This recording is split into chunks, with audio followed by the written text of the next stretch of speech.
El traje italiano todavía olía a nuevo. Hecho a la medida en una sastrería de Polanco, costura a mano, forro de seda. 38 años.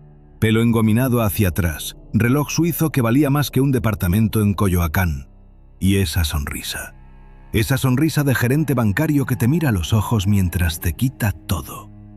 Esa sonrisa que durante 12 años apareció en los telediarios de Guadalajara, en las páginas de sociales del periódico Mural, en los carteles de las guarderías que él mismo financiaba con dinero propio. Esa sonrisa estaba ahora detrás de un cristal blindado de 5 centímetros de grosor, en la Sala 3 del Centro de Justicia Penal Federal de Almoloya. Y yo, Rafa Quintanilla, los puedo asegurar, los puedo jurar por los archivos que tengo encima de la mesa esta noche, que esa sonrisa fue la mentira más cara que se ha contado en México en los últimos 20 años. Bienvenidos, acomódense, cierren la puerta, apaguen el celular. Porque lo que les voy a contar hoy no es una historia, es un expediente. 3.400 páginas de expediente que la Fiscalía General de la República tardó 4 años en armar. 4 años. 11 informantes, 8.000 horas de escuchas telefónicas, 23 cuentas bancarias en Panamá, 14 detenciones simultáneas en una sola noche. Y un solo hombre en el centro de todo. Alfredo Correa, alias El Joven. El filántropo más querido de Jalisco. El empresario al que 3 veces invitaron a programas de televisión nacional para hablar del éxito mexicano. El hombre que inauguraba guarderías por la mañana y coordinaba la logística del narcotráfico por la noche. Ese hombre, ese mismo. Y la pregunta que no me deja dormir, la pregunta que voy a hacerles a ustedes al final de este episodio, es una sola. ¿Cuántos Alfredos Correa siguen sonriéndoles a las cámaras esta noche en México? Quédense conmigo, porque esta historia tiene capas, como una cebolla podrida. Cada vez que pelas una encuentras algo peor debajo. Vamos al principio. 29 de marzo de 2010, Guadalajara, Jalisco. Un joven de 26 años abre su primer restaurante en la avenida Chapultepec. Se llama La Trattoria del Joven. Cocina italiana, manteles blancos, velas, una carta de vinos que un crítico local describió como sorprendentemente sofisticada para un negocio nuevo. El dueño se llama Alfredo Correa Mendoza. Nadie sabe de dónde sacó el dinero. Su familia es de clase media-baja. Su padre era contador en una empresa de transportes, su madre, ama de casa. Pero Alfredo, ese Alfredo joven, sonriente, encantador, le dice a quien quiera escuchar que invirtió los ahorros de toda su vida, que pidió un préstamo en una caja popular, que tuvo socios inversionistas que prefieren mantenerse en el anonimato. Y nadie pregunta más. Porque en México, en Guadalajara sobre todo, en aquellos años, preguntar de más era un deporte peligroso. El restaurante funciona. Funciona demasiado bien. En menos de 2 años Alfredo abre otro local, después un tercero. En 4 años tiene una cadena de 7 restaurantes. Italianos, mexicanos contemporáneos, una marisquería de lujo en Puerto Vallarta. La revista Líderes Empresariales de Occidente lo pone en su lista de jóvenes promesas del empresariado tapatío. Tiene 29 años. Lo llaman El Joven por eso, dicen sus amigos. Porque es el más joven de la Cámara de Comercio. Porque triunfó antes que nadie. El apodo le encanta. Lo adopta. Manda imprimir tarjetas de presentación que dicen, en letras doradas, Alfredo Correa Mendoza, el joven empresario de Jalisco. Una vanidad inocente, pensarían ustedes, y se equivocarían. Porque ese mismo apodo, ese mismito apodo, el joven, aparecía ya por entonces en las escuchas telefónicas del ejército mexicano. Aparecía en conversaciones interceptadas a operadores del cártel Jalisco Nueva Generación, una organización que en aquel momento todavía era una facción joven, en expansión, peleándose con los restos del cártel del Milenio por el control de la plaza. Esas escuchas, las que estoy hablando, las que recogió la Sedena entre 2011 y 2013, mencionaban un nombre, un alias, El Joven. El Joven mandó la mercancía. El joven dice que no, que esperemos. El joven quiere que se reúnan en Vallarta. El joven, el joven, el joven. Pero nadie, absolutamente nadie en aquellos años hizo la conexión. Porque el joven de las escuchas era un fantasma, sin rostro, sin domicilio, sin RFC. Y el joven de los restaurantes era un señor sonriente que donaba pavos en Navidad a los albergues de niños abandonados de Tlaquepaque. 12 años. Repito el número porque me parece importante que lo asimilen. 12 años. Más de 4.300 mañanas en las que Alfredo Correa Mendoza se levantó, se duchó, se puso un traje, desayunó con su esposa Renata, jugó con sus 2 hijas pequeñas, las llevó al colegio privado y de ahí se fue a inaugurar una guardería, a cortar un listón, a recibir una placa de reconocimiento de manos del alcalde en turno. Y más de 4.300 noches en las que ese mismo hombre, después de cenar tagliatelle con su familia, se metió en una camioneta blindada, se puso una gorra, atravesó la ciudad por rutas cambiantes y entró en una casa de seguridad ubicada en la colonia Providencia, en la zona Valle Real, o en el municipio de Zapopan, dependiendo de la semana, para coordinar el movimiento de toneladas de mercancía por carreteras federales hacia la frontera norte. 12 años de doble vida. Y nadie, absolutamente nadie. Ni su esposa Renata, ni su madre, ni su socio formal de los restaurantes, un señor llamado Eduardo Vázquez, que después también caería, pero esa es otra historia, ni los reporteros de sociales, ni los políticos que tanto le sonreían en las fotos. Nadie sospechaba nada. ¿Por qué? Porque Alfredo era perfecto, demasiado perfecto. Y esa perfección, eso lo voy a explicar ahora, fue su arma más eficaz y al final su mayor debilidad. Vamos a hablar de la doble vida, pero no de manera abstracta. Vamos a hablar de un día concreto. Vamos a tomar un día de la vida de Alfredo Correa, un martes cualquiera, un martes de octubre de 2018, y vamos a reconstruirlo. Porque toda esta información la tengo gracias a las 8.000 horas de escuchas telefónicas, gracias a los registros de geolocalización de su celular, gracias al testimonio posterior de su chofer. La fiscalía la reconstruyó minuto a minuto, y a mí, francamente, todavía me hiela la sangre. 6:30 de la mañana. El despertador suena en la recámara principal de una residencia en el fraccionamiento Puerta de Hierro. Alfredo se levanta sin hacer ruido para no despertar a Renata. Se mete en la regadera. 20 minutos exactos. Después se afeita con una navaja de barbero. Tiene un kit completo, importado de Sheffield, Inglaterra, y se aplica una colonia francesa que costaba el sueldo mensual de un policía municipal. Para las 7:20 está vestido. Traje azul marino, camisa blanca, corbata Hermès. Baja a la cocina. Su cocinera, una señora llamada Doña Esperanza, le tiene listo el desayuno. Huevos divorciados, jugo de naranja recién exprimido, café de Chiapas.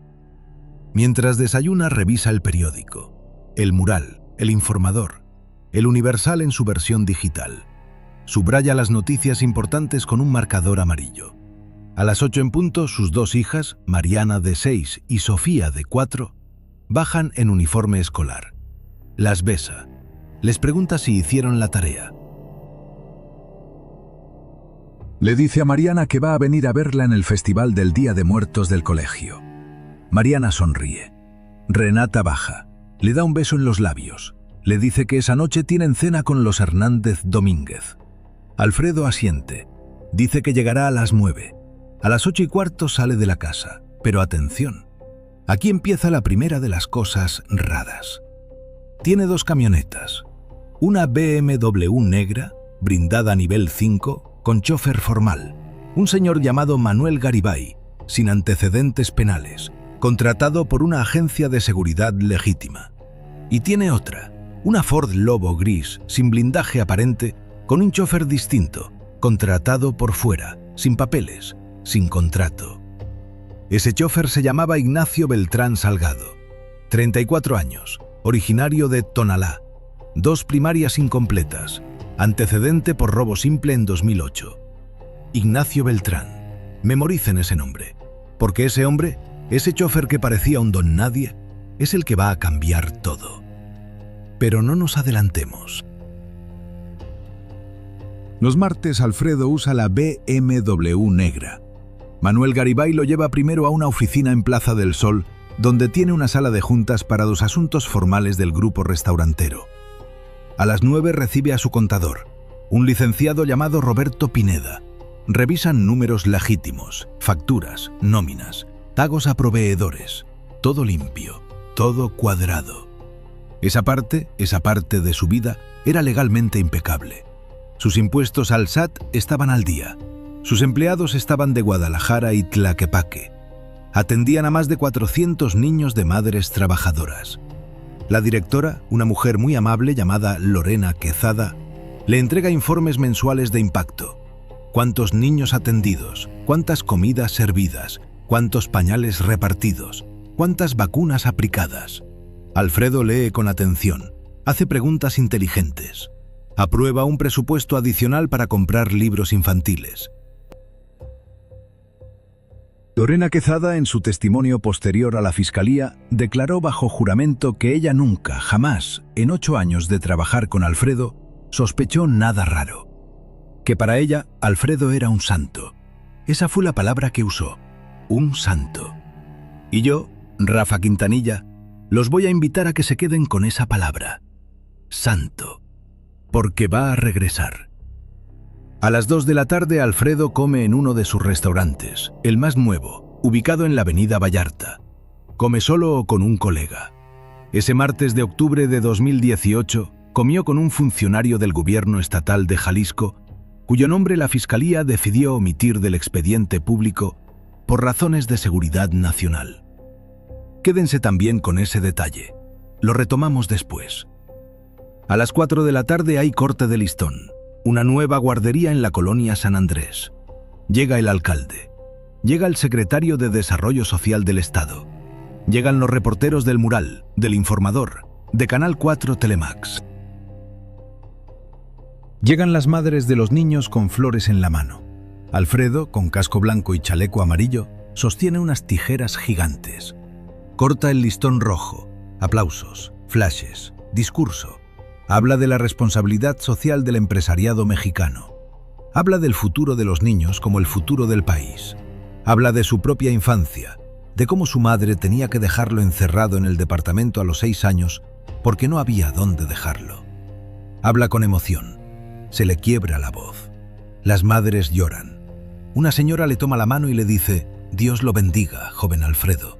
Dios lo bendiga». El Mural saca una foto preciosa al día siguiente. Titular: El joven filántropo entrega 4ª guardería a madres trabajadoras de Jalisco. A las 6 de la tarde, Alfredo regresa a su oficina formal. Despide a Manuel Garibay. Le dice que no lo necesita más por hoy, que va a quedarse trabajando hasta tarde y que después su esposa pasa por él. Es una mentira. Manuel Garibay se va. Y entonces empieza la segunda vida. A las 6:20, por una puerta trasera del edificio de Plaza del Sol, sale Alfredo. Ya no lleva el traje azul marino, se ha cambiado. Lleva pantalón de mezclilla, camisa negra, una gorra de los charros de Jalisco. En la calle lo está esperando la Ford Lobo gris. Al volante, Ignacio Beltrán Salgado, el chofer del cual les hablé. Alfredo sube atrás, la Ford arranca y se dirige por rutas que cambian cada semana, siempre evitando vialidades principales, a una casa de seguridad. Esa noche concreta, el martes 17 de octubre de 2018, la casa estaba ubicada en el municipio de Zapopan, en una colonia llamada Valle de los Robles, una calle cerrada con caseta de vigilancia privada. La casa estaba a nombre de una señora de 92 años, fallecida en realidad desde 2015. Otro fantasma. La casa estaba llena de fantasmas y de hombres con armas largas. A las 7 de la noche, en el sótano de esa casa, en un cuarto sin ventanas con 3 líneas telefónicas distintas, todas con celulares clonados que se cambiaban cada 48 horas, Alfredo se sentó frente a una mesa rectangular. En esa mesa lo esperaban 4 hombres. La fiscalía los identificó después por sus alias: el Capi, la Mosca, el Tornado y el Profe. 4 coordinadores regionales del cártel Jalisco Nueva Generación. Operaban respectivamente en Michoacán, Colima, Nayarit y el sur de Jalisco. Esa noche tenían que decidir 3 cosas. Primera, ¿qué hacer con un cargamento de 800 kilos que había sido detenido por la Guardia Nacional en un retén en Tepic, Nayarit? Segunda, ¿cómo responder a una traición interna de un operador menor que había empezado a hablar con la DEA en Estados Unidos? Tercera, ¿cómo lavar 18 millones de dólares en efectivo que habían llegado en una semana especialmente intensa y que necesitaban entrar al sistema financiero formal sin levantar alarmas? Alfredo Correa, el filántropo del corte de listón de las 4 de la tarde, el santo del que hablaba Lorena Quezada, dirigió esa reunión con frialdad de cirujano. Sobre el primer punto, dictó instrucciones para sobornar al comandante del retén a través de un intermediario en la Fiscalía Estatal de Nayarit. Sobre el segundo punto, dictó que se localizara al operador traidor. Pero, y esto es importante, esto se los digo porque consta en la grabación textual de la reunión, que la Fiscalía obtuvo después, Alfredo prohibió expresamente cualquier acción violenta contra él. Sus palabras textuales fueron, y leo: "A ese pendejo lo aislamos, lo dejamos sin trabajo, lo dejamos sin contactos, y que la vida se lo lleve. Aquí no levantamos a nadie, aquí no dejamos cuerpos, aquí trabajamos limpio". Si hay cuerpos, hay periódicos. Si hay periódicos, hay agentes. Si hay agentes, hay cárcel. ¿Quedó claro? Quedó claro. Y este detalle que parece menor, es la clave de por qué Alfredo Correa duró 12 años sin caer. Porque era distinto. Porque entendió antes que muchos otros que la nueva era del narcotráfico mexicano no se ganaba con sangre. Se ganaba con silencio. Sobre el tercer punto, el lavado de los 18 millones de dólares, Alfredo presentó un plan. Una parte se iba a fragmentar en compras de bienes raíces en Puerto Vallarta a través de 3 prestanombres. Otra parte se iba a inyectar como ingresos ficticios en los restaurantes, inflando artificialmente las ventas de fines de semana. Y otra parte, la más grande, se iba a transferir, vía un despacho contable en Ciudad de México, hacia una de las 23 cuentas bancarias en Panamá que más tarde la Fiscalía iba a documentar. Esas cuentas estaban a nombre de sociedades fantasma constituidas en jurisdicciones offshore: Curazao, Belice, Islas Vírgenes Británicas, Panamá. Una arquitectura financiera que un investigador especializado describió después como de nivel posgrado en lavado internacional. Esa fue la frase: de nivel posgrado. A las 11 de la noche terminó la reunión. Alfredo subió a la Ford Lobo. Ignacio Beltrán lo regresó a su oficina formal por una ruta distinta a la devenida. Alfredo se cambió otra vez. Volvió a ponerse el traje azul marino, la corbata Hermès, los zapatos italianos. Se peinó. Se puso una gota de colonia francesa. Y a las 11:45 salió por la puerta principal del edificio, donde Renata, su esposa, lo estaba esperando en su Mercedes blanco. La cena con los Hernández Domínguez había terminado. Renata le reclamó suavemente que se hubiera quedado trabajando hasta tarde, otra vez. Alfredo se disculpó con su sonrisa más cálida. Le dijo que la próxima vez la acompañaría sin falta, que tenía que terminar unos números antes del cierre del trimestre. Renata sonrió y le acarició la mano. Manejó ella. Llegaron a casa a las 12:20. Las hijas dormían. Alfredo se metió en la cama y durmió, según la declaración posterior de Renata, como un bebé, profundo, tranquilo, como siempre. Como un bebé. Después de coordinar el soborno a un retén de la Guardia Nacional, el silenciamiento de un traidor y el lavado de 18 millones de dólares. Como un bebé. Eso es lo que más me perturba de toda esta historia, queridos amigos. Eso es lo que tienen que llevarse de este episodio, aunque se olviden de los nombres, las fechas, los detalles. Que existe en este país un tipo de hombre, un tipo nuevo, un tipo moderno, que puede hacer todo lo que Alfredo Correa hacía y dormir como un bebé. Y mientras existan hombres así, México no está en guerra contra el narcotráfico. México está en guerra contra una idea. La idea de que el mal tiene cara de mal. La tiene. Pero también tiene cara de filántropo en el corte de listón. La tiene también. Las dos, al mismo tiempo. Y eso es lo aterrador. Dalí. Vamos ahora con el principio del fin, porque toda historia de doble vida tiene un final. Y la de Alfredo Correa empezó a quebrarse en marzo de 2019. Marzo, un martes, otro martes. Los martes parecen ser los días marcados en esta historia. Un agente de la Unidad Especializada en Investigación de Delincuencia Organizada de la entonces Procuraduría General de la República, que después se transformó en la Fiscalía General, estaba revisando escuchas telefónicas de un operador menor capturado en Michoacán. Ese operador, un sujeto al que apodaban El Cebollón, había sido detenido en un retén con armas y mercancía. En las escuchas previas a su detención, hablaba constantemente con alguien al que se refería como el patrón. El patrón dice esto. Al patrón le pareció bien aquello. Tengo que esperar al patrón para confirmar. En ningún momento aparecía un nombre, pero en una llamada, una sola, una conversación de 48 segundos un domingo por la tarde, el Cebollón se distrajo y dijo, sin pensarlo: «Espérenme tantito, voy a llamarle al joven a ver qué dice». El joven, el agente, un licenciado llamado Eugenio Rendón Beltrán, había escuchado ese alias antes, en carpetas viejas, en expedientes archivados, en referencias laterales de otros casos. El joven era un fantasma de las escuchas que llevaba años apareciendo y desapareciendo. Nadie había logrado ponerle rostro. Pero Eugenio Rendón, que tenía algo que pocos agentes federales tienen, que es paciencia histórica, decidió ese mismo día, esa misma noche, abrir una carpeta nueva y empezar a tirar del hilo. El primer hilo fue geolocalización. Cruzó los registros de los celulares con los que se había comunicado el Cebollón y los celulares con los que esos celulares se habían comunicado, y los celulares con los que esos otros celulares se habían comunicado. Una red de 3 niveles, un mapa de relaciones.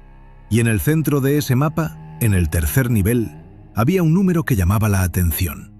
Un número que no era un celular de los clonados que cambiaban cada 48 horas.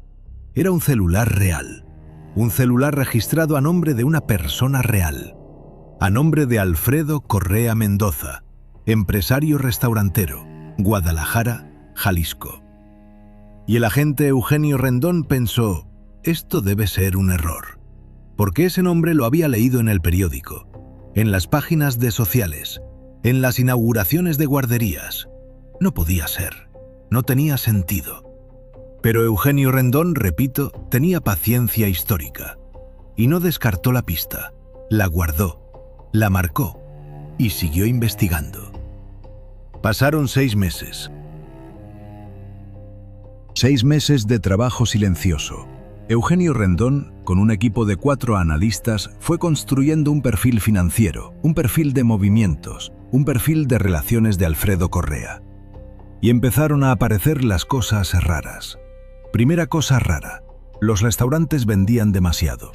Para ser locales de la zona, para tener el flujo de clientes que se les observaba en visitas físicas que los analistas hicieron como comensales encubiertos, los reportes de ventas eran inverosímilmente altos.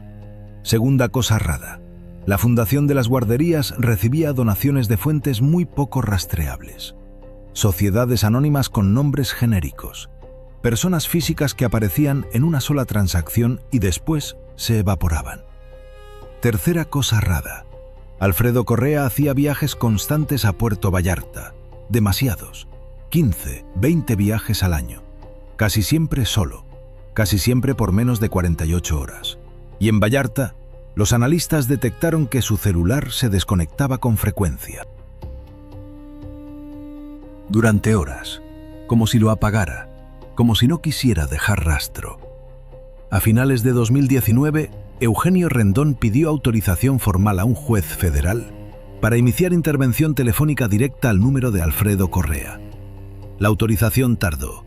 Tardó porque Alfredo Correa, en el papel, era un ciudadano modelo, un empresario filántropo.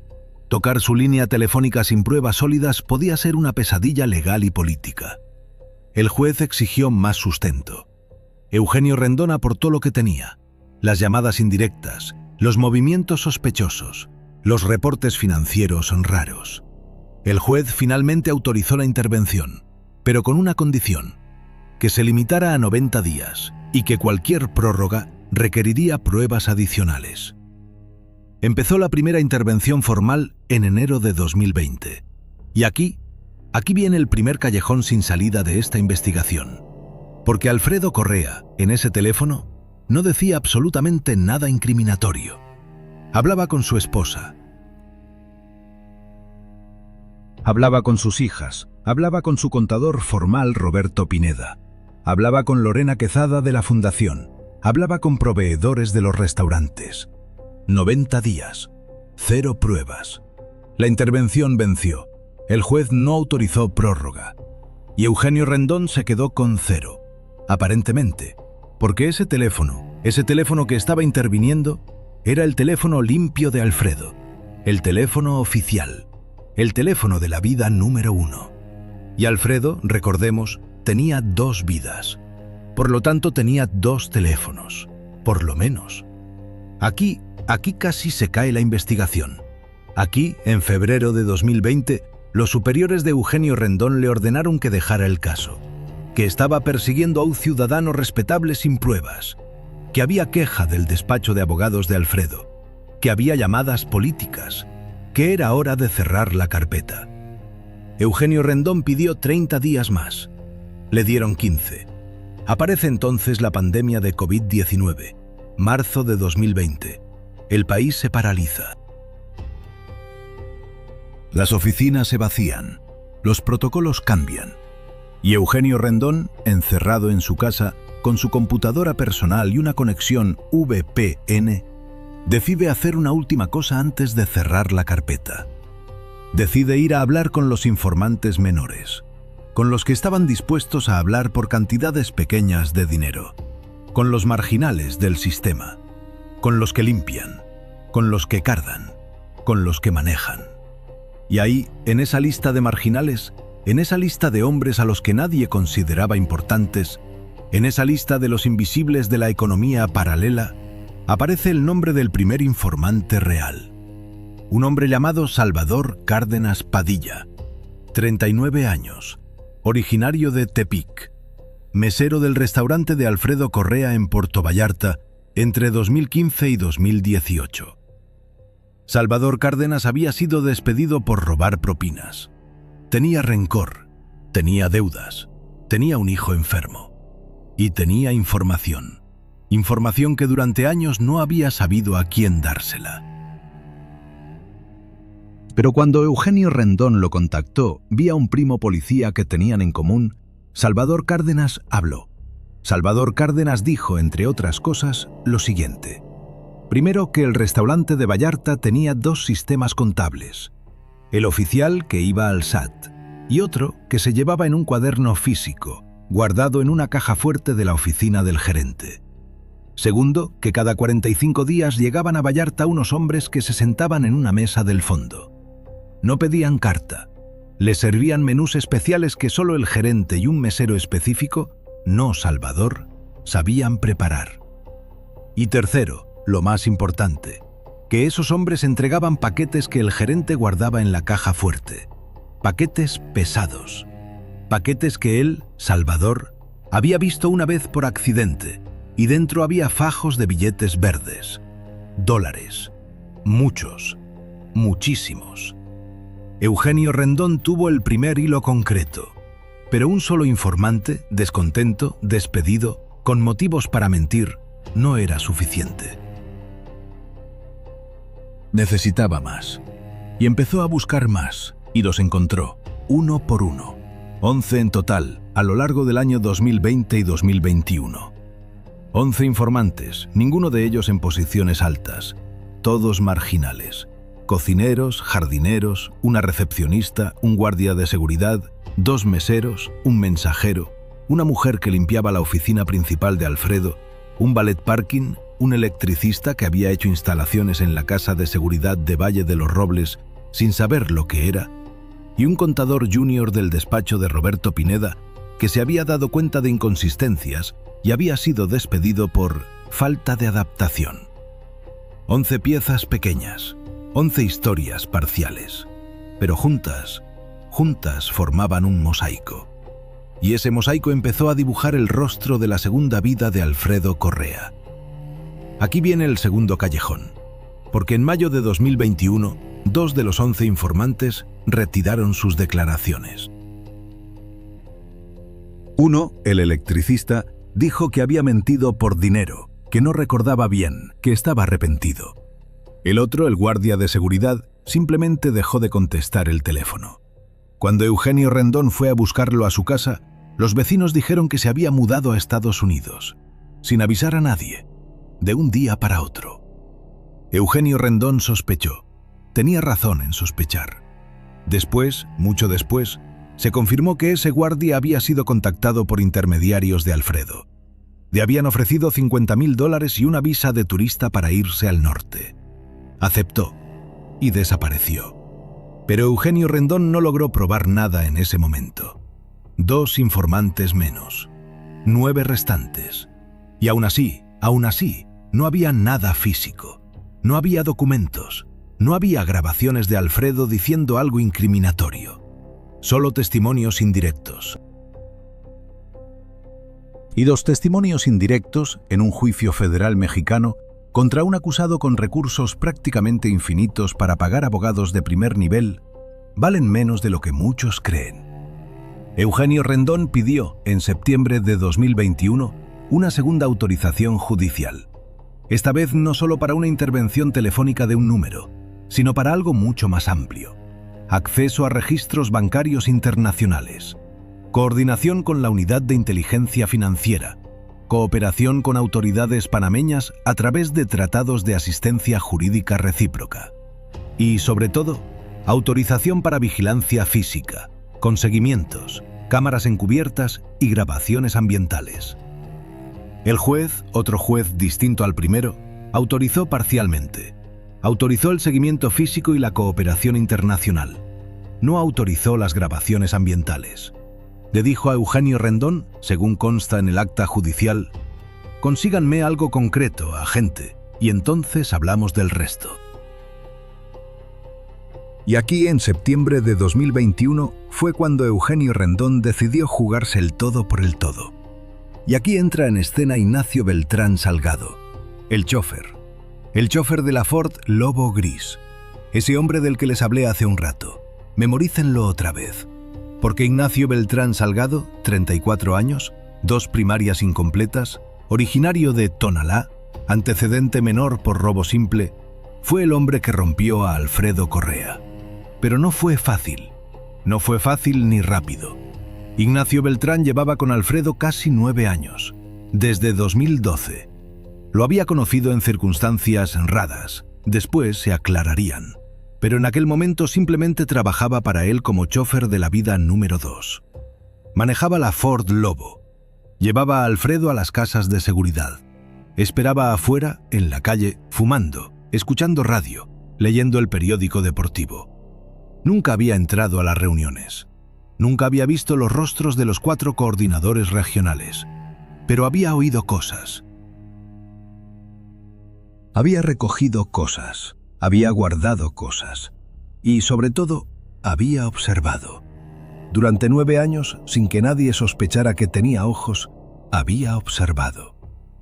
Eugenio Rendón identificó a Ignacio Beltrán como una pieza clave en marzo de 2022.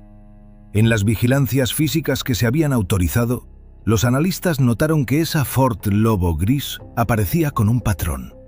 Aparecía siempre en la misma puerta trasera del edificio de Plaza del Sol. Siempre en horarios nocturnos. Siempre con el mismo conductor. y siempre, sin excepción, llevaba a Alfredo a colonias residenciales donde Alfredo no tenía ninguna propiedad declarada. Eugenio Rendón ordenó que se documentaran fotográficamente todos los movimientos de esa camioneta durante 60 días. Cuando terminó el periodo, tenía un álbum macabro. Un álbum que demostraba sin lugar a dudas que Alfredo Correa Mendoza visitaba sistemáticamente, cada semana, casas que no le pertenecían, en compañía de un chofer no registrado, en horarios incompatibles con cualquier actividad legítima de negocios.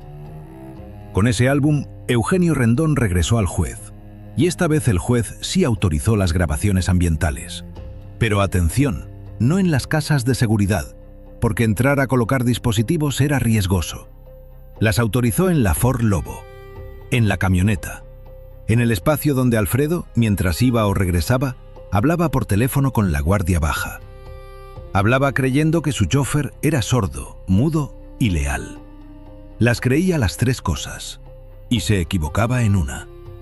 En mayo de 2022, agentes federales, aprovechando una inspección rutinaria fingida de tránsito en una carretera secundaria, lograron acceder durante 12 minutos a la Ford Lobo. 12 minutos. Lo suficiente para colocar 3 micrófonos de muy alta calidad. Uno bajo el asiento del copiloto, otro en el revestimiento del techo cerca del asiento trasero, y el tercero, una redundancia, dentro del descansabrazos central. 3 micrófonos, 3 canales. Y empezaron a grabar. Empezaron las 8000 horas. Empezaron, en realidad, las 8000 horas que iban a destruir a Alfredo Correa. Pero todavía falta lo más importante, porque las grabaciones, por sí solas, eran un material valiosísimo, pero seguían siendo grabaciones. Alfredo, ya lo dije, era cuidadoso. Hablaba en clave. Decía el primo en vez de nombres. Decía la cena en vez de envíos. Decía la receta en vez de las rutas. La fiscalía iba a necesitar a alguien que tradujera. Alguien que, escuchando esas mismas grabaciones, pudiera decirle al juez: cuando dice esto quiere decir aquello. Necesitaban a un colaborador interno. Necesitaban a Ignacio Beltrán. Y el reto era convencerlo. Acercarse a Ignacio Beltrán no fue obra de un día, fue obra de 6 meses. 6 meses durante los cuales Eugenio Rendón y un agente compañero, una mujer llamada licenciada Verónica Aguilar Torres, especialista en construcción de fuentes humanas, fueron tejiendo una telaraña suave alrededor del chofer. Primero estudiaron su vida. Estudiaron a su esposa, una mujer llamada Yolanda Salazar, 32 años, costurera por cuenta propia. Estudiaron a sus 3 hijos. Estudiaron a su madre, una señora diabética que vivía en una casita modesta en Tonalá y a la que Ignacio le mandaba dinero todas las quincenas. Estudiaron sus deudas, estudiaron sus miedos, estudiaron sus sueños. Y descubrieron 3 cosas claves. Primera, Ignacio Beltrán Salgado no era un narco, era un chofer. Le pagaban bien, sí, mucho mejor que cualquier otro trabajo que hubiera tenido en su vida. 35.000 pesos al mes en efectivo. Pero él no se sentía parte de nada. Se sentía un empleado. Y tras 9 años, se sentía un empleado cansado. Segunda, su hijo mayor, un niño de 12 años llamado Ignacio Jr., empezaba a hacer preguntas. Preguntas que lo desvelaban. «Papá, ¿qué haces tú? Papá, ¿por qué llegas tan tarde? Papá, ¿por qué no podemos decir en la escuela en qué trabajas?» Esas preguntas, según declaró Ignacio después, lo estaban matando lentamente. Tercera, Ignacio tenía miedo. Miedo concreto. Miedo de que un día Alfredo decidiera que él, el chofer que tanto había visto, era un riesgo. Que un día le pidieran hacer un viaje a una carretera apartada de Nayarit y que de ese viaje no regresara. Ignacio había escuchado sin querer una conversación 11 meses antes, en la que Alfredo, hablando con uno de los coordinadores regionales, había dicho una frase que se le quedó grabada.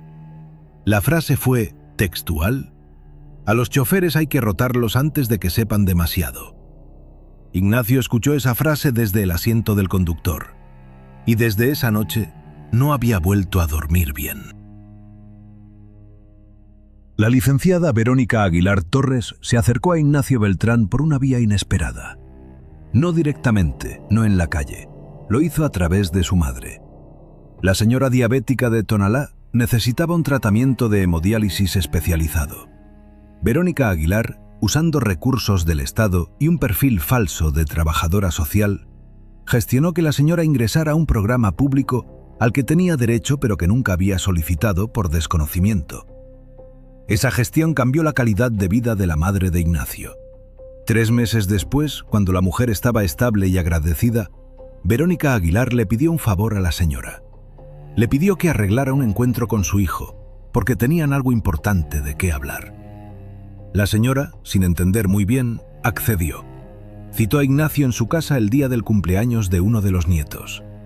Cuando Ignacio llegó, junto a su madre estaba la licenciada Verónica Aguilar. Y junto a Verónica, sentado en silencio, estaba el agente Eugenio Rendón Beltrán. Ignacio entendió en 2 segundos. Se levantó, hizo irse. Verónica le pidió que se sentara. Le dijo textualmente: «Ignacio, sabemos todo. Sabemos quién es tu patrón. Sabemos lo que hace. Sabemos lo que tú haces. Sabemos las rutas. Sabemos las casas. Y tú sabes una cosa que nosotros sí queremos saber.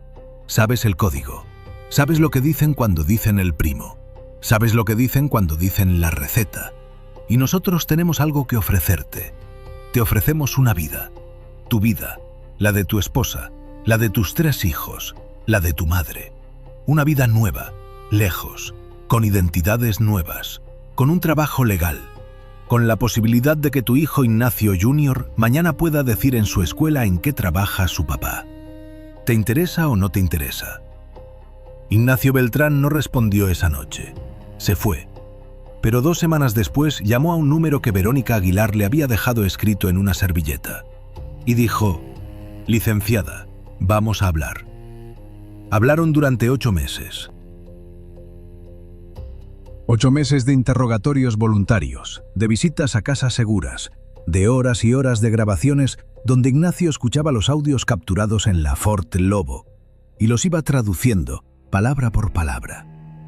Cuando Alfredo decía: «El primo de Tepic mandó las flores el viernes», Ignacio explicaba que «el primo» era un código para uno de los coordinadores regionales, que Tepic se refería realmente a una bodega ubicada en una zona industrial entre Tepic y la frontera con Sinaloa, y que las flores eran cargamentos de una variedad concreta de droga sintética, mientras que el viernes no se refería a un viernes calendario, sino al 4º envío del mes, ya que ellos contaban en semanas operativas y no en semanas cronológicas. Ignacio reveló también, a lo largo de esos meses, algo que iba a convertirse en una de las pruebas más mediáticas y emblemáticas del caso: el menú de los restaurantes, el menú secreto. Resulta que Alfredo Correa, en algún momento alrededor del año 2015 o 2016, había desarrollado un sistema de comunicación operacional brillante en su perversidad. Había codificado las rutas de tráfico en los nombres y descripciones de los platillos de sus restaurantes. Los menús físicos, los que se entregaban a los clientes en las mesas, eran reales, eran platillos reales. Pero ciertos platillos, ciertas combinaciones, ciertas guarniciones, contenían información operativa. El tagliatelle al pesto con pimienta negra, por ejemplo, no era simplemente un platillo del restaurante de Chapultepec. Era una referencia a la ruta de transporte que pasaba por el estado de Guerrero, con conexión en Acapulco, en una temporada específica del año. La marisquería de Vallarta tenía un platillo llamado aguachile del joven especial, y ese platillo, según explicó Ignacio Beltrán a la Fiscalía, era una indicación de que el envío iba por la ruta marítima, con embarque en una playa al norte de Vallarta. Cuando los coordinadores regionales recibían el menú actualizado de los restaurantes y Alfredo se aseguraba de mandárselos cada cierto tiempo, siempre por canales legítimos, siempre como cortesía empresarial, en realidad estaban recibiendo un manual operativo de las rutas activas y las que estaban pausadas. Genio. Genio y maldad. Las dos cosas en partes iguales. Con el código del menú descifrado, con las 8.000 horas de grabaciones traducidas, con los registros de las 23 cuentas bancarias en Panamá obtenidos vía la cooperación judicial internacional, con los 9 informantes restantes coherentes en sus declaraciones y con Ignacio Beltrán dispuesto a declarar como testigo protegido formal, Eugenio Rendón Beltrán y la Fiscalía General de la República decidieron, en septiembre de 2023, ejecutar el operativo. Era la madrugada del sábado 30 de septiembre, 3 de la mañana. 14 equipos de la Agencia de Investigación Criminal, apoyados por elementos de la Guardia Nacional y supervisados por la Marina, salieron simultáneamente hacia 14 direcciones distintas: Guadalajara, Zapopan, Tlaquepaque, Puerto Vallarta, Ciudad de México, Tepic, Colima, Manzanillo, Morelia. 14 objetivos, 14 capturas en el mismo minuto. La captura de Alfredo Correa Mendoza fue, por contraste con todo lo que había sido su vida, profundamente anticlimática. Lo detuvieron en su recámara, en Puerta de Hierro. Renata, su esposa, despertó con el ruido. Las hijas, en sus cuartos, no llegaron a despertarse gracias a la disciplina de los agentes. Alfredo no opuso resistencia, no corrió, no gritó, no intentó alcanzar ningún arma. Se sentó en la cama, en pijama, miró a la gente que lo identificó y dijo una sola frase. Una frase que después aparecería en 1000 notas de prensa. Una frase que pasaría a la historia del crimen organizado mexicano por su elegancia escalofriante. Dijo, mirando al techo: «Esto se demoró más de lo que yo esperaba». Y extendió las muñecas para las esposas. «Esto se demoró más de lo que yo esperaba». 12 años. 12 años de doble vida. Y al final, ni siquiera la sorpresa de un detenido normal. Alfredo Correa siempre supo que ese día iba a llegar, y siempre actuó como si no fuera a llegar. Esa es quizás la lección más profunda de toda esta historia, queridos amigos. Que se puede vivir 12 años sabiendo que cada uno de esos días podría ser el último. Y aún así, dormir como un bebé. Y aún así, cortar el listón de una guardería con una sonrisa auténtica. Y aún así, besar a tus hijas en la frente antes de dormir. ¿Qué clase de hombre es capaz de hacer eso? ¿Qué clase de país produce a hombres así? Esas son las preguntas. Esas son las preguntas que me persiguen mientras les cuento esto. Empezó el juicio y empezó la batalla. Los abogados de Alfredo Correa eran 5. 5, no 1. 5 abogados de un despacho de prestigio internacional con oficinas en Ciudad de México, Monterrey y Miami. Encabezados por un litigante llamado Hernán Lozano Velasco, 62 años, una eminencia del derecho penal mexicano, conocido por haber defendido a empresarios poderosos en casos complejos durante 3 décadas. El honorario inicial pactado, según trascendió en la prensa especializada, fue de 12 millones de pesos, solo por aceptar el caso, sin contar los honorarios del proceso, sin contar los gastos. 12 millones de pesos para empezar. Imagínense ustedes la calidad de la defensa. El primer movimiento de Hernán Lozano fue brillante. Fue presentar al país, al periodismo, a la opinión pública, una versión alternativa de Alfredo Correa. Una versión emocional, una versión cinematográfica, la versión del filántropo perseguido, la versión del empresario de éxito que se había vuelto víctima de un estado vengativo que necesitaba un trofeo mediático. Una semana después de la detención, Hernán Lozano dio una conferencia de prensa en un salón de hotel frente a más de 40 medios. Sin Alfredo Correa presente, claro, pero con Renata Domínguez, la esposa, sentada a su lado, vestida de negro, los ojos rojos, las manos temblorosas. Hernán Lozano habló durante 45 minutos. Habló de las guarderías, habló de los 400 niños beneficiados, habló de los empleos generados por los restaurantes, casi 300 en total. Habló del SAT y de los impuestos pagados, habló de las inspecciones limpias, habló del aspecto humano, y dijo con voz grave y mirando a las cámaras una frase que se reprodujo en cadena nacional. Dijo: «Este es el caso más claro de persecución política a un empresario exitoso que ha visto este país en los últimos 20 años». Persecución política. Esa fue la línea. Esa fue la narrativa. Y durante semanas francamente vergonzosas para el periodismo mexicano, esa narrativa funcionó. Hubo columnas, hubo programas de opinión, hubo conductores de televisión que entrevistaron a amigos de Alfredo, a empleados de los restaurantes que hablaban llorando de lo buen patrón que era, a madres de niños de las guarderías que se preguntaban quién iba a sostener esa labor ahora. Hubo incluso una marcha. Una marcha pequeña, lo confieso, pero una marcha. 100 o 200 personas afuera del Centro de Justicia Penal con pancartas que decían: «Libertad para Alfredo, el joven es inocente, justicia para el filántropo». Yo, Rafa Quintanilla, los vi por televisión, y lo digo con honestidad, sentí náuseas. No por las personas marchaban de buena fe, marchaban porque conocían a Alfredo el filántropo, marchaban porque sus hijos comían en las guarderías. La náusea me la dio el cinismo de la maquinaria que estaba moviendo a esas personas. Las pancartas no eran espontáneas. Los autobuses que llevaron a los manifestantes no eran espontáneos. La cobertura mediática alineada no era espontánea. Toda esa marcha era una pieza más del expediente de defensa de Hernán Lozano. Una pieza más en el juego. El juicio formal empezó el 16 de enero de 2024. Sala 3 del Centro de Justicia Penal Federal del Estado de México, sede Almoloya, contigua al penal del Altiplano, donde Alfredo estaba ya recluido en módulo de alta seguridad. Era un caso oral, era un caso público, y era un caso que el sistema mexicano necesitaba ganar.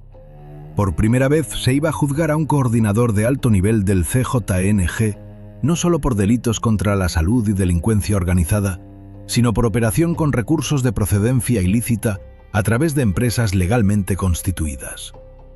La frontera entre el mundo legal y el mundo criminal estaba siendo formalmente disuelta dentro de una sala de juicio. Y todos los abogados penalistas, todos los académicos del CIDE y de la UNAM, todos los periodistas especializados en crimen organizado del país, estaban con la mirada fija en esa sala. Los primeros días fueron de procedimiento, identificación, lectura de cargos, 27 delitos formales, 27. Delincuencia organizada en grado de jefatura. Operaciones con recursos de procedencia ilícita en concurso real con 5 modalidades distintas. Asociación delictuosa. Cohecho en distintas modalidades. Falsedad en declaraciones fiscales. La lista era larga. Hernán Lozano se opuso a cada uno con argumentos de admisibilidad, con tecnicismos, con incidentes procesales. El juez, un licenciado llamado Federico Aceves Camargo, conocido por su rigor y su paciencia, fue desestimando cada incidente con calma. Pero el proceso se hizo lento. Cada audiencia duraba 8, 9, 10 horas. Cada testigo era interrogado y reinterrogado durante días. Pasaron los primeros 3 meses. Pasaron los segundos 3 meses. La opinión pública empezó a cansarse de la narrativa de Hernán Lozano. Porque a medida que se iban presentando las pruebas concretas, a medida que se iban escuchando fragmentos de las grabaciones de la Ford Lobo, a medida que iban desfilando los informantes con sus testimonios pequeños pero coherentes, la versión del filántropo perseguido se iba desinflando. Slow, pero se iba desinflando. Y entonces vino el momento. El día 87 del juicio. Hablemos del día 87. 12 de abril de 2024. Era el día en el cual, según el calendario procesal, debía comparecer como testigo principal el ciudadano Ignacio Beltrán Salgado, el chofer, el traductor del código, el hombre que iba a explicar al jurado, en sus propias palabras, qué significaba cada frase de las 8.000 horas grabadas. La defensa lo sabía, la fiscalía lo sabía, el juez lo sabía. Y los hombres a los que Alfredo Correa, desde su celda del altiplano, todavía tenía la capacidad de instruir a través de visitas conyugales muy bien vigiladas, pero no completamente herméticas, Esos hombres también lo sabían. Ignacio Beltrán, su esposa Yolanda Salazar, sus 3 hijos y su madre estaban desde hacía 18 meses en una casa de seguridad federal ubicada en el norte del país. La ubicación exacta era secreto de Estado. Esa casa era parte del Programa Federal de Protección a Personas, dependiente de la Fiscalía General de la República. El mismo programa, déjenme decirles esto, el mismo programa que albergó en su momento a Gustavo Peña, el testigo central del episodio 2 de esta temporada, y a Catalina Casasola, la informante femenina del episodio 9. Ese programa es uno de los hilos invisibles que va atravesando todas las historias de esta temporada. Quédense con eso. Es importante. La casa de seguridad de Ignacio Beltrán tenía 9 niveles de protección. Perímetro electrónico, vigilancia humana las 24 horas, cámaras térmicas, rotación de agentes cada 15 días para evitar relaciones personales. Ningún elemento de la guardia conocía el nombre real del protegido. Lo llamaban por un nombre clave, Buen Pastor. El nombre clave, francamente, una ironía cruel.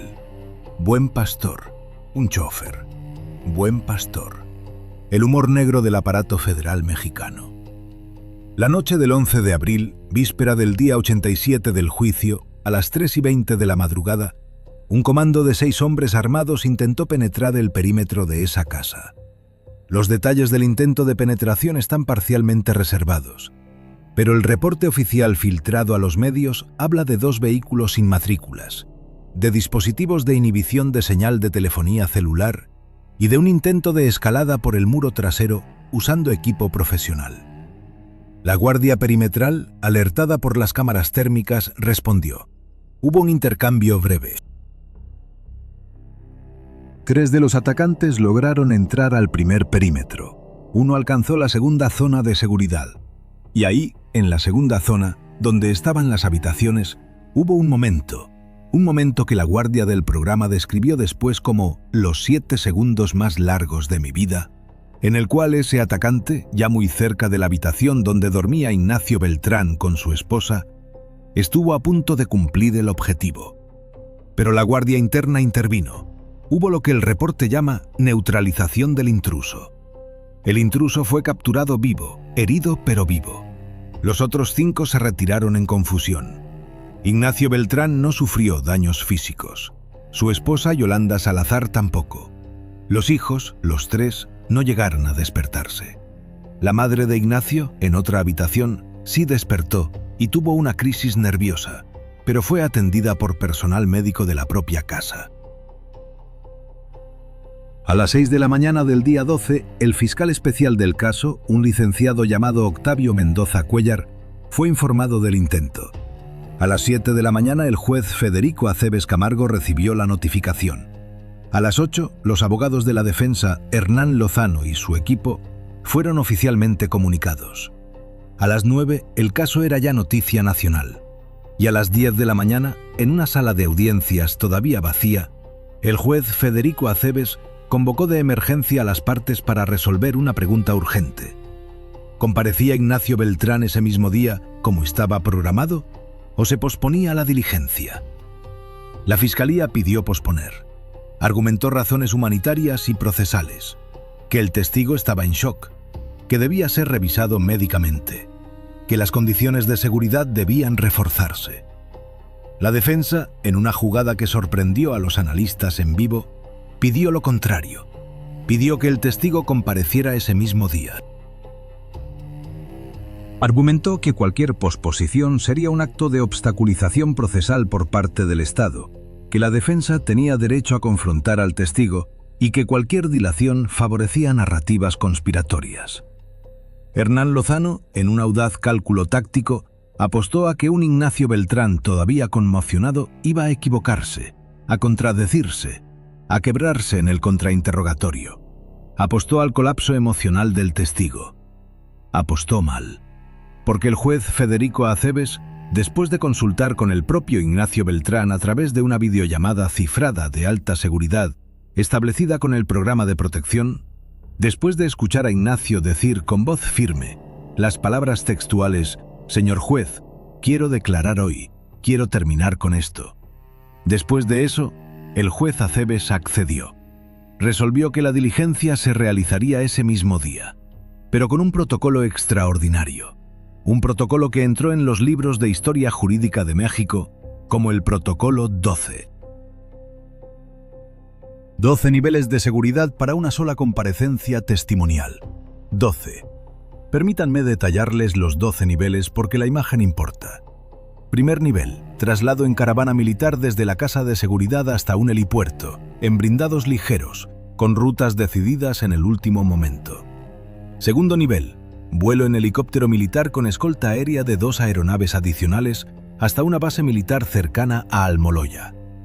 Tercer nivel, traslado de la base militar al edificio del Centro de Justicia Penal Federal en convoy de 6 camionetas blindadas, con cierre completo de la avenida principal y bloqueo de calles secundarias.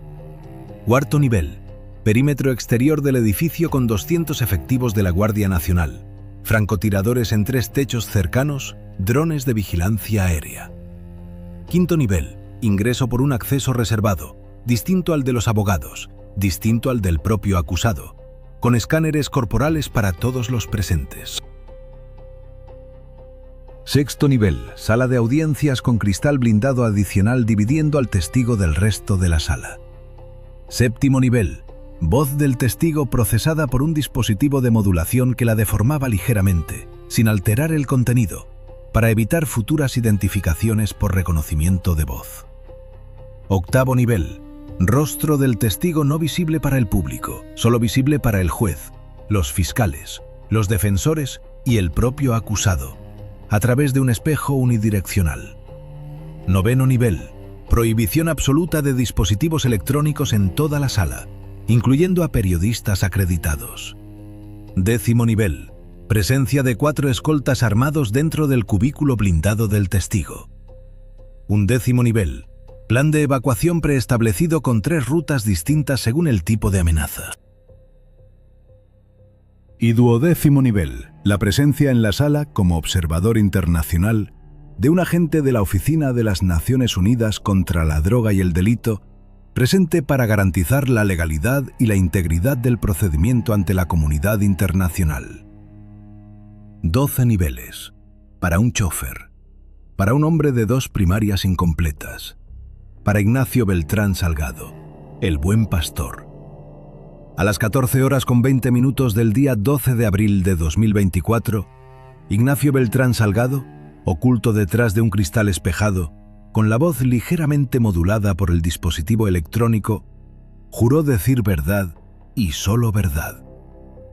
Durante las siguientes 5 horas, con 2 pausas breves de 15 minutos cada una, Ignacio Beltrán reconstruyó, frase por frase, código por código, ruta por ruta, fecha por fecha, la doble vida de Alfredo Correa Mendoza. Explicó el sistema del menú, explicó las casas de seguridad, explicó las rutas, explicó los apodos. Explicó quién era el Capi, quién era la Mosca, quién era el Tornado, quién era el Profe. Identificó voces concretas en las grabaciones, confirmó el contenido de reuniones específicas y, lo más importante, ubicó a Alfredo Correa Mendoza en el centro de todas las decisiones, sin lugar a duda, sin escapatoria, sin coartada. No era un asociado, no era un cómplice, no era un facilitador, era el coordinador, era el jefe, era el patrón. Al final de las 5 horas, cuando llegó el contrainterrogatorio de Hernán Lozano, el famoso litigante intentó la estrategia esperada. Intentó descalificar al testigo por su pasado, por su antecedente menor de robo, por su nivel educativo. Le preguntó por sus motivaciones. Le sugirió que mentía por dinero, que mentía por venganza, que mentía por presión federal. Ignacio Beltrán, con la voz tranquila, respondió a cada pregunta sin alterarse. Y cuando Hernán Lozano, en un último intento de desestabilizarlo, le preguntó: «Señor Beltrán, ¿usted no tiene miedo de estar mintiendo aquí hoy, sabiendo que mintiendo arruina la vida de un padre de familia?». Ignacio Beltrán hizo una pausa larga, y después respondió con una claridad que se quedó grabada en la memoria de todos los presentes y que después se filtró en la transcripción pública. Licenciado, anoche intentaron matarme, a mí y a mi familia. Si mintiera, hoy estaría muerto. Lo único que me mantiene vivo es la verdad. Esa frase cerró el día. Esa frase cerró, en realidad, el caso. Porque a partir de ese momento, ningún juez, ninguna sala, ninguna opinión pública iba a poder seguir creyendo en la narrativa del filántropo perseguido. La realidad había hablado. La realidad tenía cara de chofer asustado pero firme. La realidad había costado 12 niveles de seguridad. Y la realidad había ganado. Los siguientes meses del juicio fueron, en términos prácticos, un trámite.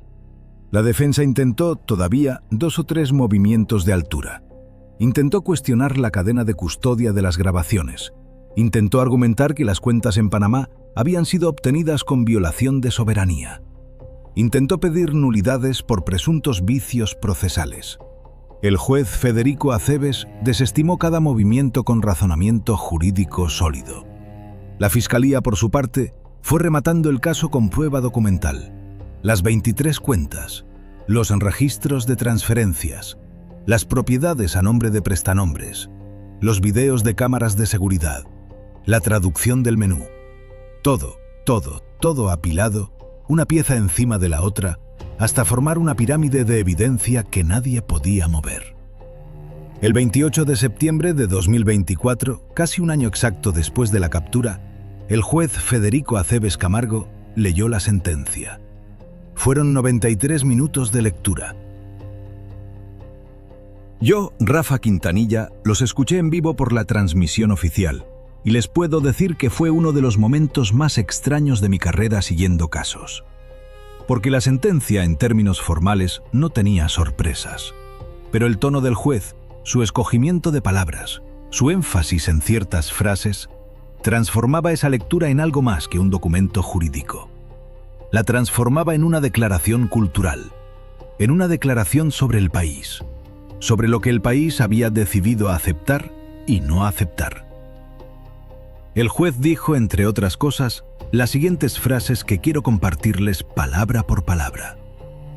Dijo: el acusado no es solo responsable de los delitos que se le imputan, es responsable, además, de haber construido una arquitectura de simulación que confundió, durante más de una década, a instituciones públicas, a medios de comunicación, a comunidades enteras y a las mismas familias beneficiarias de su acción filantrópica. Esa arquitectura de simulación constituye en sí misma un daño cualitativo a la sociedad mexicana, un daño que no se mide en kilos de mercancía decomisada, ni en dólares lavados, ni en años de prisión, sino en la confianza pública erosionada. Confianza pública erosionada. Recuerden esa frase.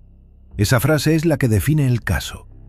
La sentencia fue de 60 años de prisión, 60, cumplidos íntegramente en el Centro Federal de Readaptación Social número 1, conocido como Altiplano, en módulo de máxima seguridad.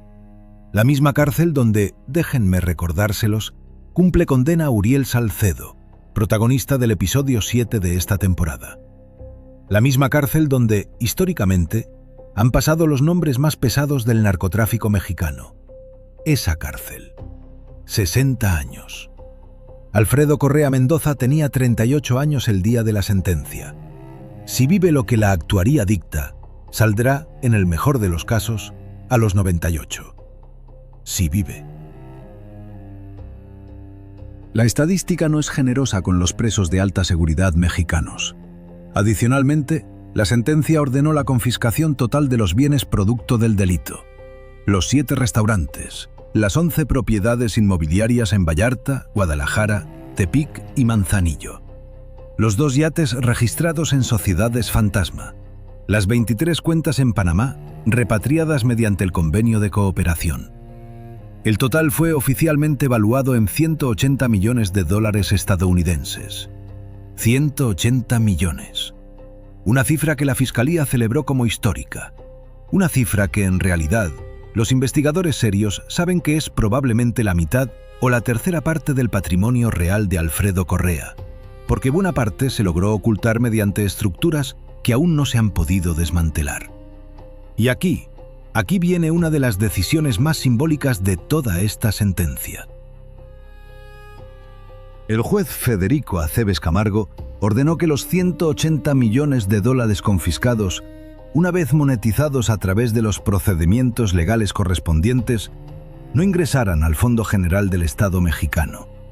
Ordenó que se constituyera un fideicomiso especial, administrado por una junta plural con presencia de la Fiscalía, de la Secretaría de Bienestar y de organizaciones de la sociedad civil, cuyo destino exclusivo sería el apoyo a víctimas directas e indirectas del narcotráfico en los 3 estados donde Alfredo Correa había operado. Familias de desaparecidos, madres buscadoras, programas de rehabilitación para jóvenes víctimas de adicciones, becas educativas para hijos de personas privadas de la libertad por delitos asociados al crimen organizado. El símbolo era poderoso. El dinero del señor que se disfrazó de filántropo, ese dinero, iba a transformarse, ahora sí, ahora de verdad, en filantropía. Pero filantropía honesta, filantropía con nombre y apellido. Filantropía sin mentira. Permítanme detenerme aquí un momento, porque quiero compartirles una reflexión personal antes de cerrar este episodio. Yo, Rafa Quintanilla, llevo años investigando historias de crimen organizado en América Latina. He visto muchas, he contado muchas. He llorado, no se los voy a negar, sobre teclados, con archivos abiertos delante de los ojos, con audios judiciales sonando en los audífonos a las 3 de la mañana. He visto patrones, he visto repeticiones. He visto que las historias del narcotráfico, en el fondo, suelen ser variaciones de la misma historia. Un hombre pobre, un hombre violento, un hombre brutal, sube, mata, traiciona, cae. Cae con sangre, cae con espectáculo, cae con ruido. Pero el caso de Alfredo Correa Mendoza, el caso del joven, no es esa historia. Es una historia distinta. Es una historia silenciosa. Es una historia limpia. Es una historia de traje italiano y de tijeras de listón. Y por eso, precisamente por eso, es la historia más peligrosa de todas. Porque demuestra que existe una mutación del crimen organizado mexicano hacia algo que ya no se ve, algo que ya no hace ruido, algo que ya no asusta a la gente común y corriente cuando va al supermercado o cuando lleva a sus hijos a la escuela. Algo que, al contrario, sonríe en las fotos del periódico de la mañana del domingo. Algo que dona pavos en Navidad. Algo que construye guarderías. Y aquí está la pregunta verdadera, la que les prometí al principio, la pregunta que me persigue mientras grabo este episodio. ¿Cuántos Alfredos Correa siguen sonriéndoles a las cámaras esta noche en México? ¿Cuántos? La Fiscalía, en una rueda de prensa posterior a la sentencia, dijo que el caso Correa era el primero de una serie, que tenían identificadas en sus carpetas vivas al menos 12 estructuras similares en operación en distintos estados del país. 12 empresarios filántropos con doble vida en operación hoy, mientras ustedes y yo hablamos. 12 hombres que se levantan a desayunar con sus familias, que llevan a sus hijos a colegios privados, que firman cheques para fundaciones, que sonríen en eventos públicos y que por las noches coordinan toneladas de muerte. 12. Y esos son solo los identificados. ¿Cuántos no lo están? Esa es la herencia más perturbadora del caso del joven. No es la sentencia de 60 años. No son los 180 millones confiscados. No es el penal del altiplano. La herencia más perturbadora es la pregunta que nos deja. La pregunta que, como sociedad mexicana, como sociedad latinoamericana, como sociedad humana, todavía no hemos sabido contestar. ¿Cómo distinguimos al filántropo verdadero del filántropo simulado? ¿Cómo reconstruimos la confianza pública erosionada de la que habló el juez Federico Aceves?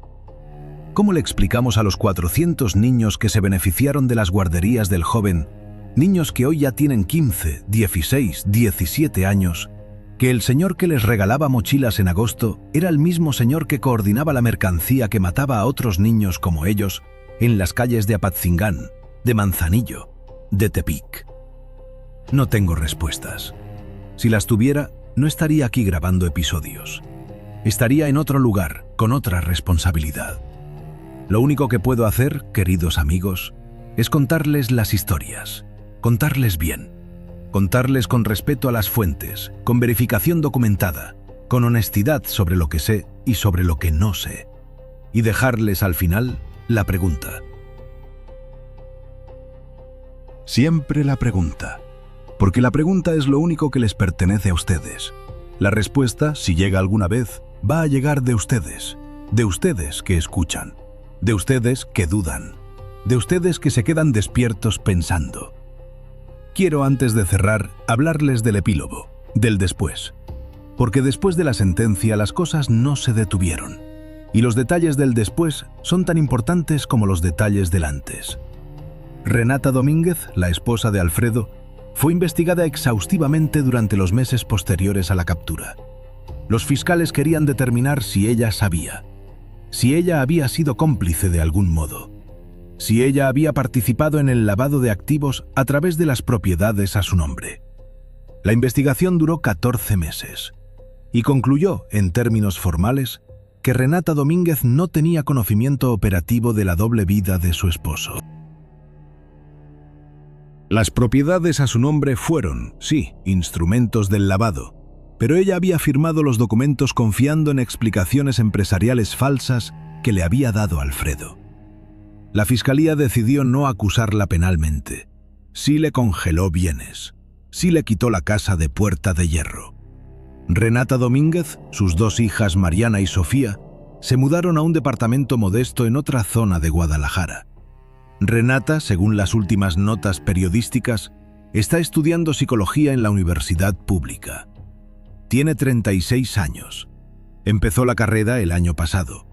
Sus 2 hijas siguen en colegios privados, con becas gestionadas por una organización civil que las apoya bajo perfil bajo. Mariana, la mayor, hoy tiene 12 años. Sofía tiene 10. La historia de cómo esas 2 niñas van a procesar, dentro de 10, 20, 30 años, quién era su padre, es una historia que todavía no se puede contar. Esa historia es de ellas, y solo de ellas.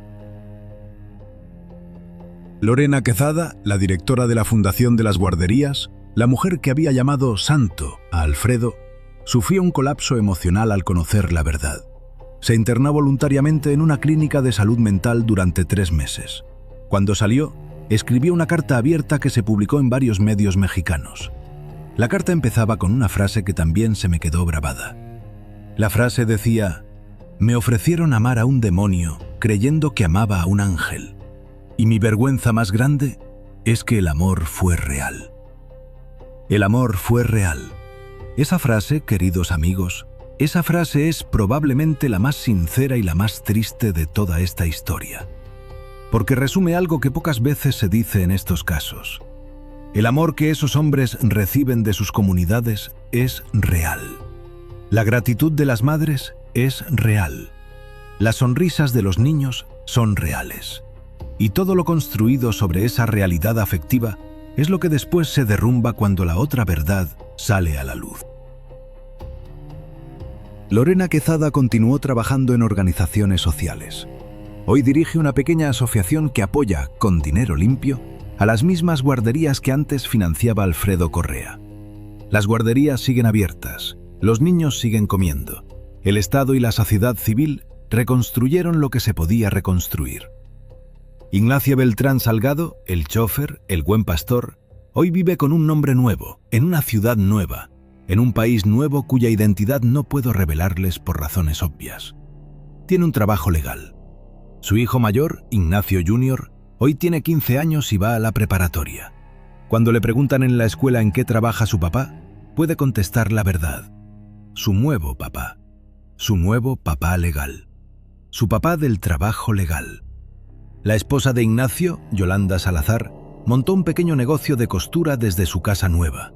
La madre de Ignacio falleció en 2025 por complicaciones de su diabetes.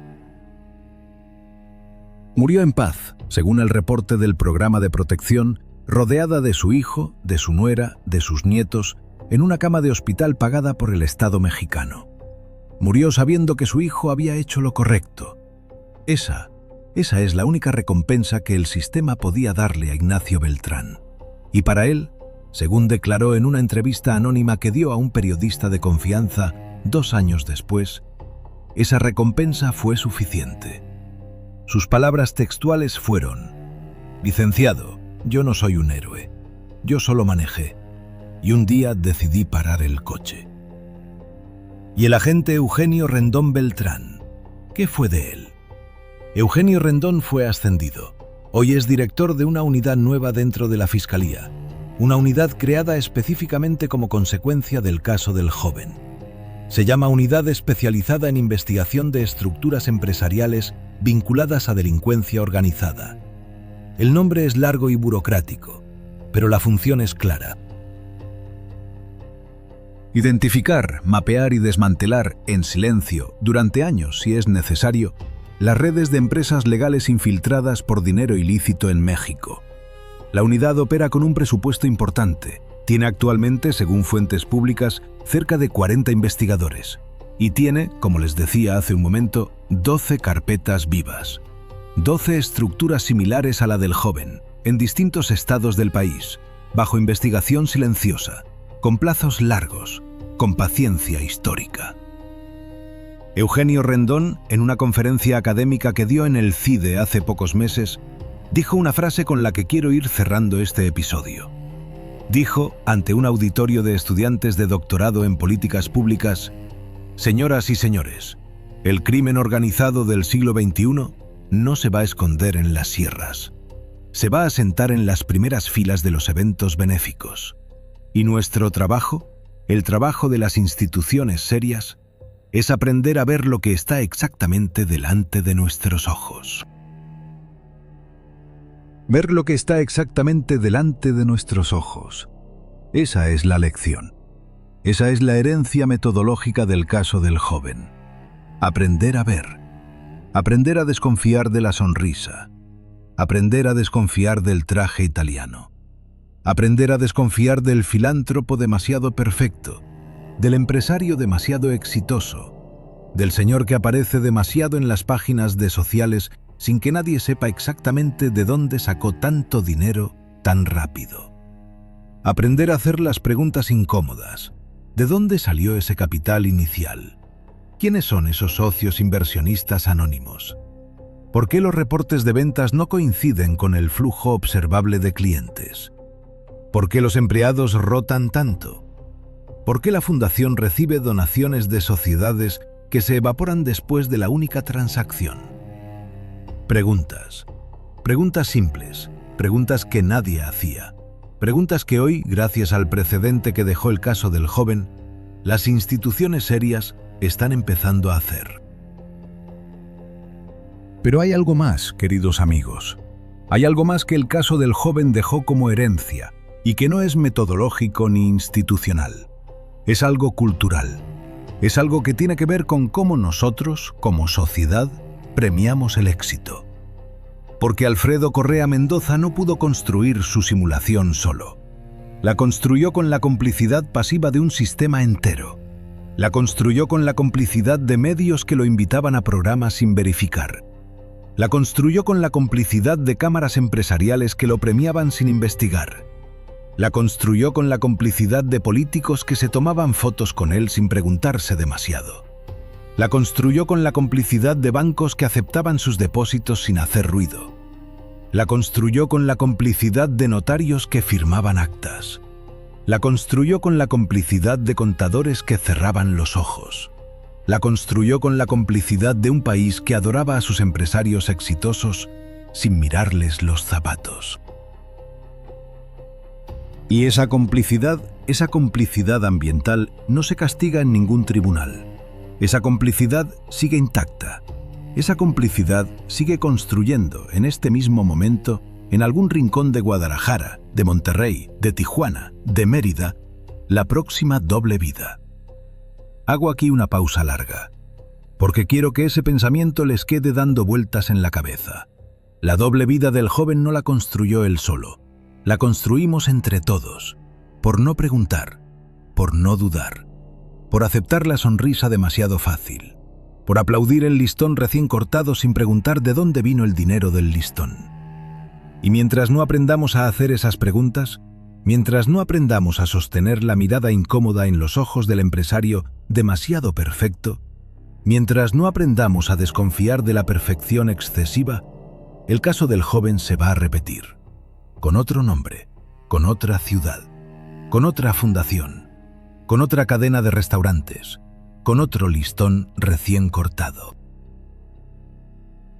Y llegado el día, con otro chofer que se decide finalmente a parar el coche.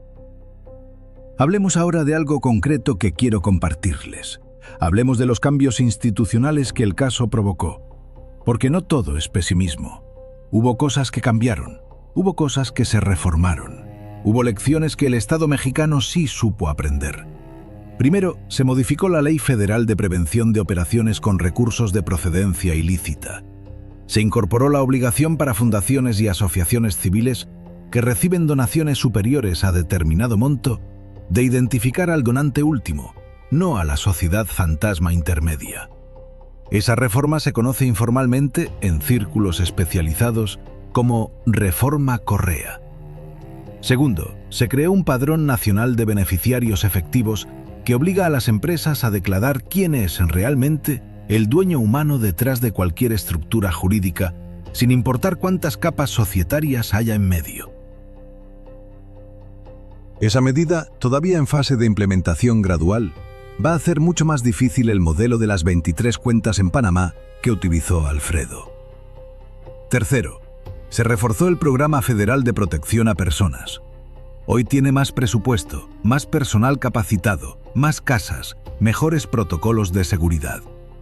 El intento contra Ignacio Beltrán fue, paradójicamente, una clase magistral involuntaria sobre las vulnerabilidades del programa anterior. Y esas vulnerabilidades se corrigieron. Hoy, los testigos protegidos del programa federal mexicano están más seguros que antes. No están perfectamente seguros, eso es imposible, pero están más seguros. Y eso, en este país, en este momento, ya es algo. Cuarto, y quizás lo más importante, los medios de comunicación serios del país hicieron una autocrítica. No todos, claro. La autocrítica nunca es universal. Pero los medios serios, los periódicos de referencia, los espacios de periodismo de investigación, publicaron reportajes y editoriales reconociendo el papel que habían jugado en la construcción de la imagen pública de Alfredo Correa. Reportajes donde se preguntaban a sí mismos por qué no habían verificado antes, por qué no habían investigado el origen del capital, por qué habían aceptado las entrevistas sonrientes sin contrastar. Esa autocrítica abrió un debate sobre la responsabilidad ética del periodismo cuando cubre figuras empresariales. Hoy, varios medios mexicanos tienen protocolos internos nuevos para entrevistar empresarios. Verificación previa, cruce de bases de datos, consulta a fuentes independientes. Esos protocolos existen en parte porque existió el caso del joven. Quinto y último, hubo un impacto en la educación. La Universidad de Guadalajara, la propia universidad pública del estado donde Alfredo Correa hizo su carrera de simulación, incorporó el caso como estudio en sus programas de Derecho, Criminología, Contabilidad y Comunicación. Cada año cientos de estudiantes mexicanos estudian el caso del joven como ejemplo de las estrategias modernas del crimen organizado. Ese conocimiento, esos jóvenes que se forman con ese conocimiento, son la primera generación de profesionales mexicanos que va a saber identificar, desde el primer día de su carrera profesional, las señales de alerta que durante 12 años nadie supo identificar en Alfredo Correa. Esa es una herencia. Esa es una de las pocas herencias positivas de toda esta historia oscura. Antes de cerrar definitivamente, quiero contarles dos detalles que me parecen importantes y que por una razón o por otra no aparecieron en la mayoría de las coberturas mediáticas del caso. Dos detalles que, para mí, completan el retrato humano del personaje. Y que les van a ayudar, espero, a entenderlo mejor. A entenderlo no para perdonarlo, eso nunca, pero a entenderlo, sí, para no permitir que el próximo Alfredo Correa nos sorprenda otra vez. El primer detalle. En el registro de visitas del penal del Altiplano, durante los primeros 14 meses de reclusión de Alfredo, una sola persona pidió verlo, además de su esposa Renata y sus abogados. Una sola.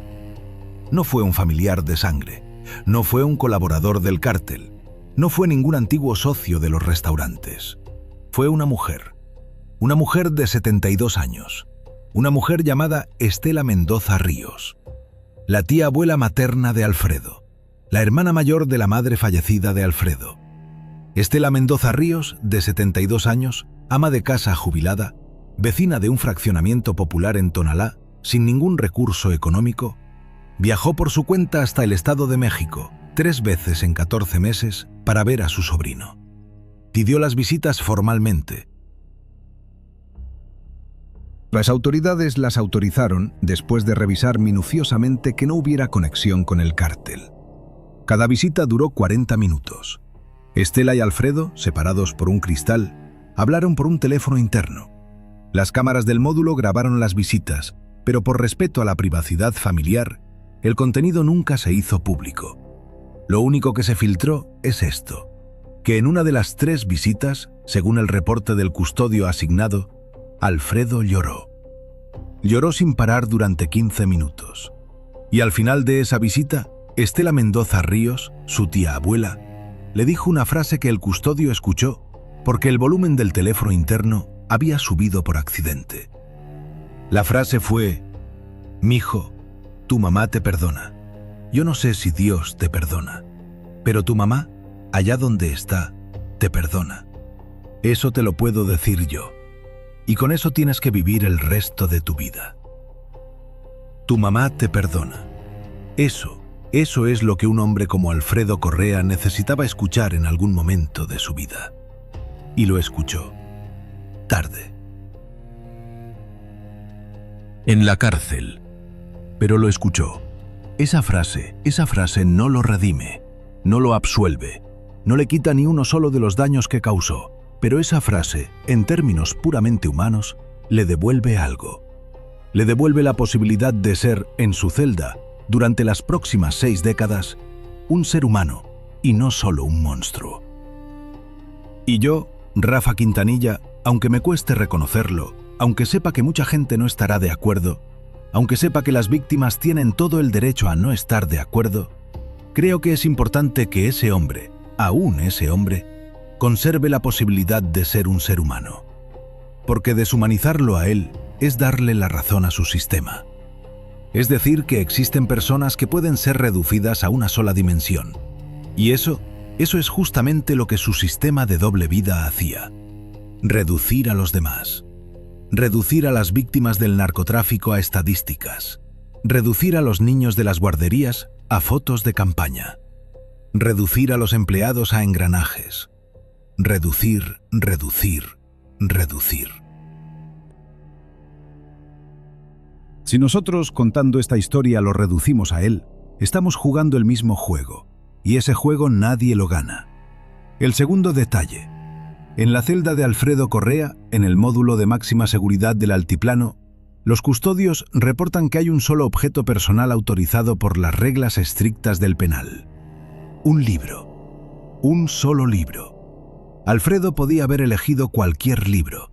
Una Biblia, un manual de filosofía, una novela, un diccionario. Eligió, sorprendentemente, un libro de recetas. Un libro de recetas de cocina mexicana tradicional. Recetas de pozole, de mole, de chiles en nogada, de tacos de canasta, de aguachile. Un libro de cocina común y corriente, de los que se venden en cualquier librería de aeropuerto. Cuando un periodista preguntó a través de los canales oficiales por qué había elegido ese libro, Alfredo Correa respondió por escrito, y la respuesta sí se hizo pública. Dijo: «Porque la cocina es lo único que no me mintió». La cocina es lo único en mi vida que fue exactamente lo que parecía. Y eso, hoy, es lo que más extraño. La cocina es lo único en mi vida que fue exactamente lo que parecía. Esa frase, queridos amigos, esa frase es la confesión más profunda que un hombre como Alfredo Correa podía hacer. Toda su vida fue simulación. Todo lo que tocó se convirtió en código. El menú era código. Las guarderías eran código. Los restaurantes eran código. Los listones eran código. Las sonrisas eran código. Las cuentas bancarias eran código. Solamente cuando él mismo, en privado, sin cámaras, cocinaba un plato verdadero, con ingredientes verdaderos, siguiendo una receta verdadera, solo en ese momento estaba haciendo algo que era exactamente lo que parecía. Y eso, en sus propias palabras, eso es lo que más extraña ahora. Es una imagen terrible. Es una imagen que me parece terrible y reveladora al mismo tiempo. Un hombre que tuvo todo. Casas, yates, dinero, poder, fama, una familia hermosa, hijas adorables, una esposa amorosa, la admiración de su ciudad, el respeto público. Un hombre que tuvo todo y que al final del camino, en una celda del altiplano, descubre que lo único verdadero que tuvo en su vida fueron las recetas de cocina. Recetas que ni siquiera eran suyas. Recetas tradicionales. Recetas que cualquier persona puede aprender. La conclusión es esta, que la única cosa real de la vida de Alfredo Correa Mendoza eran las cosas que cualquier persona común y corriente también tiene. La cocina, la comida, la mesa, lo simple, lo humilde, lo no codificado. Y eso es quizás la mayor tragedia personal de toda esta historia. Que un hombre con tanta inteligencia, con tanta capacidad organizativa, con tanto talento para construir mundos paralelos, llegó al final de sus elecciones libres con una sola conclusión: que lo único valioso era lo que cualquiera tiene gratis. Y aquí, queridos amigos, aquí cerramos. Aquí termina el episodio número 12 de esta temporada que estamos construyendo juntos. El caso del joven. El caso de Alfredo Correa Mendoza. El caso del filántropo del CJNG. El caso del menú con doble fondo. El caso del chofer que paró el coche. El caso de los 12 niveles de seguridad. El caso de los 180 millones que regresaron, transformados, a las víctimas. El caso que cambió leyes. El caso que abrió una unidad nueva en la Fiscalía. El caso que va a estudiarse durante décadas en las universidades mexicanas. El caso, en suma, que nos enseñó a todos que el crimen organizado del siglo XXI no se va a esconder en las sierras. Se va a sentar en las primeras filas de los eventos benéficos. Y nuestro trabajo, el trabajo de ustedes y mío, el trabajo de los ciudadanos comunes, el trabajo de los periodistas, el trabajo de los estudiantes, el trabajo de las instituciones, es aprender a ver lo que está exactamente delante de nuestros ojos. Antes de despedirme, 2 cosas. Primera, los enlaces con otros episodios de esta temporada. Si alguien quiere seguir el hilo invisible que va atravesando todas las historias, recuerde 3 conexiones. Alfredo Correa Mendoza cumple su condena en el mismo penal del Altiplano donde está Uriel Salcedo, el protagonista del episodio 7.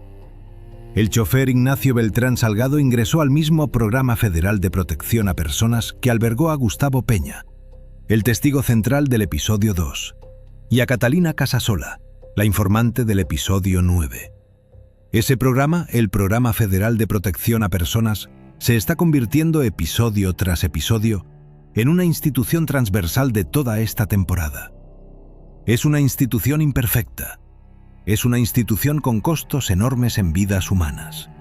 Pero es, hoy por hoy, una de las pocas herramientas que el Estado mexicano tiene para que algunos hombres y mujeres, en algún momento, decidan parar el coche.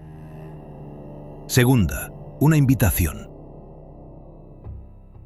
Una invitación que va dirigida a ustedes que están escuchando o viendo este episodio en este momento. Quiero pedirles algo. Quiero pedirles que esta semana, durante los próximos 7 días, miren a su alrededor. Que miren a la gente que conocen, a los empresarios de su ciudad, a los filántropos locales, a los políticos, a los que aparecen demasiado en las páginas de sociales. y que se hagan en silencio, sin acusar a nadie, sin paranoia, solo por ejercicio cívico, una sola pregunta. ¿De dónde vino realmente ese dinero? Esa pregunta no necesita respuesta inmediata. Esa pregunta no necesita ser pronunciada en voz alta. Esa pregunta solo necesita ser pensada. Una vez, por cada persona, por cada empresario, por cada filántropo. ¿De dónde vino realmente ese dinero? Si nosotros, como sociedad, aprendemos a hacernos esa pregunta, aunque sea en silencio, aunque sea sin pruebas, aunque sea sin acusar a nadie, vamos a estar empezando lentamente a construir un país donde las dobles vidas son más difíciles de sostener. Donde los Alfredos Correa de mañana van a tener menos espacio para crecer. Donde los listones de las guarderías van a ser cortados por personas cuyas guarderías son guarderías de verdad. Sin código, sin doble fondo, sin menú secreto. Esa es mi invitación. Es modesta, es pequeña, pero es real. Y es lo único que se puede pedir esta noche, después de todo lo que les he contado. Yo soy Rafa Quintanilla. Esta fue la historia del caso del joven. La historia de Alfredo Correa Mendoza. La historia de los 12 años de doble vida. La historia que ojalá no se repita nunca. Pero que mientras escribo estas últimas palabras, sé que ya se está repitiendo en algún lugar. En algún restaurante elegante de alguna ciudad mexicana. Con algún empresario sonriente, con alguna fundación brillante, con algún listón recién cortado, y con algún chofer en algún asiento delantero que todavía no sabe que un día cualquiera, va a tener que tomar la decisión más difícil de su vida. Cuiden a sus familias. Hagan las preguntas incómodas. Desconfíen de las sonrisas demasiado perfectas. Y nos vemos en el próximo episodio. Hasta entonces.